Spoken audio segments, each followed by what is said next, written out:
আসসালামু আলাইকুম। ফাহিম হাসান অফিসিয়াল পেজে আপনাদের সবাইকে স্বাগত। আমরা প্রতিদিনই নতুন নতুন কোনো কিছু মোকাবেলা করছি, কোনো কিছু দেখছি, নতুন নতুন কোনো কিছুর উদ্ভাবন হচ্ছে।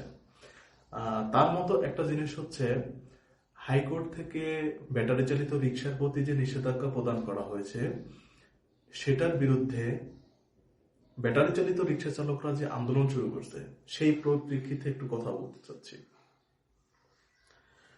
কথা হচ্ছে এরকম, 5ই আগস্ট শেখ হাসিনার স্বৈরশাসনের স্থগিত ঠিকই হয়েছে, কিন্তু এর অঙ্গ সংগঠনের নেতাকর্মীরা বিভিন্ন রূপে যে বিভিন্নভাবে ফিরে আসছে, সেটা কিন্তু এখনো শেষ হয়নি।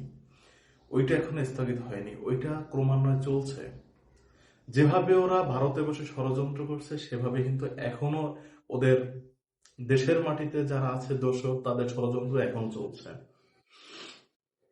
আপনি দেখে থাকবেন, ব্যাটারি চালিত রিক্সা চালকদের পক্ষে যে আশরাফুল যাত্রাবাড়িতে যে আন্দোলন করছে, ওর পরিচয়টা কিন্তু ফ্লাশ হয়েছে। দেখে থাকবেন, সে ঢাকা মহানগর উত্তরের 43 নং ওয়ার্ড ছাত্রলীগের সহসভাপতি। কিন্তু সে যখন বক্তব্য প্রদান করে, সে কিন্তু প্রদান করে এভাবে যে আমরা রিক্সা চালক, রিক্সা চালাই, আমাদের সংসার চালাই। ওরা আর কতভাবে নাটক করবে? জানি হয়তোবা যে হাইকোর্টের যে একটা রায় দিছে, রায়টা হয়তোবা চেঞ্জ হতে পারে, আন্দোলন হতে পারে, কিন্তু এই যে আওয়ামী লীগের দোসর যারা, এরা হচ্ছে বিভিন্নভাবে এর ভিতরে ঢুকে, এই যে রিক্সা চালক বলেন, গার্মেন্টস কর্মী বলেন, গার্মেন্টস এর আন্দোলন বলেন, শ্রমিক আন্দোলন বলেন, এদের ভিতর ঢুকে একটা মানে ভিন্ন কর্মকাণ্ড ঘটিয়ে জিনিসটাকে প্রশ্নবিদ্ধ করার পায় তারা যে চালাচ্ছে, এই জিনিসটা কিন্তু আমাদের বন্ধ করা উচিত। ওদেরকে চিহ্নিত করে করে ওদেরকে শাস্তি দেওয়া উচিত।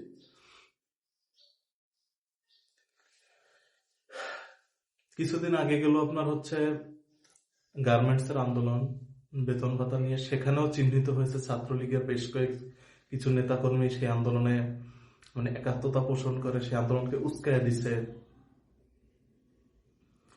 সনাতন ধর্ম, তারা যে বড় বড় কিছু জনসমাবেশ করতেছে, সেটা নিয়ে আসলে কিছু বলা হচ্ছে। সনাতন ধর্মের সমস্যা কি এখন? এদের তো কোনো সমস্যা থাকার কথা না। আপনি দেখে থাকবেন, 5ই আগস্টের পর থেকে বাংলার মাটিতে, এই বাংলাদেশে কিছু বিচ্ছিন্ন ঘটনা ছাড়া সনাতন ধর্মে উইথাউট মুসলিম মুসলিম ছাড়া অন্যান্য ধর্মের মানুষদের প্রতি কোনো অবিচার, কোনো বৈষম্য কিন্তু করা হয় নাই। অনেকে আওয়ামী লীগ করতো, অনেকে ছাত্রলীগ করতো, অনেকে যুবলীগ করতো, হয়তোবা তাদের উপরে সাময়িক কিছু হামলা হয়েছে, সেটা আমরা সবাই দেখেছি। কিন্তু সনাতন ধর্ম নিয়ে যে বাড়াবাড়িটা হচ্ছে, এই ধরনের কিন্তু কোনো বাড়াবাড়ি আসলে হয় নাই। এগুলো হচ্ছে শেখ হাসিনা একটা ট্রাম্প কার্ড।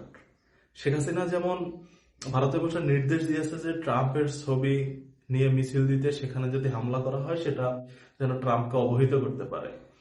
আসলে এরকমই একটা জিনিস আহ, আমেরিকার মাথায় হিট করার জন্য এই কাজটা করা হচ্ছে। চট্টগ্রামে দেখলাম সনাতন ধর্মাবলম্বীদের বিশাল একটা সমাবেশ ঘটালো। আসলে এই সমাবেশ তো এতদিন দেখি নাই। তাহলে কি জন্য তারা এই সমাবেশগুলো করছে? এটার পিছনে কোনো চক্রান্ত অবশ্যই আছে। চক্রান্ত ছাড়া তো এটা ওরা করছে না। আপনি যদি দেখবেন, এই যে একদিন, গত একদিন না 2 দিন আগে, তারপরে যে রংপুরে হয়েছে, তারপরে হচ্ছে রাজশাহীতে যে সনাতন ধর্মাবলম্বীদের যে সমাবেশটা হলো, আসলে এদের মানে চাওয়া কি? এরা কি চায়?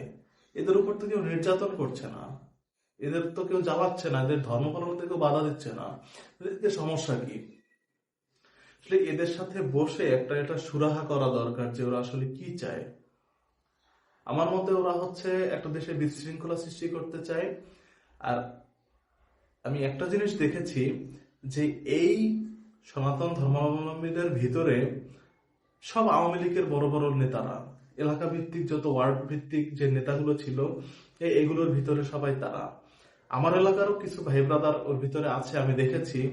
তারা ওইগুলোর শুধু শেয়ার করে সোশ্যাল মিডিয়াতে, আর এগুলো নিচে শুধু কমেন্টস করে।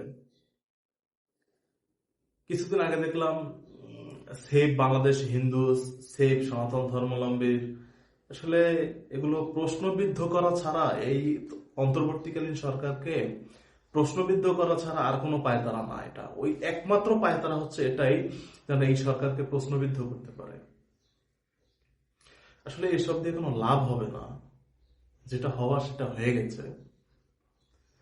আমরা চাই দেশ একটা সুশৃঙ্খল ভাবে সংস্কার হোক এবং একটা বৈধ নির্বাচন দিয়ে নির্বাচিত সরকারের হাতে ক্ষমতা হস্তান্তর করুক। তবে এখন যে কর্মকাণ্ডগুলো যারা ঘটাচ্ছে, এদের শাস্তি হওয়া অত্যাবশ্যক, জরুরি। না হলে এরা বিভিন্ন সময় বিভিন্ন রূপে বিভিন্ন ভাবে এসে এরকম এক একটা ঝামেলা তৈরি করবে। ভালো থাকবেন সবাই, সবাই সচেতন থাকুন, পাশে থাকুন। ধন্যবাদ। আল্লাহ হাফেজ।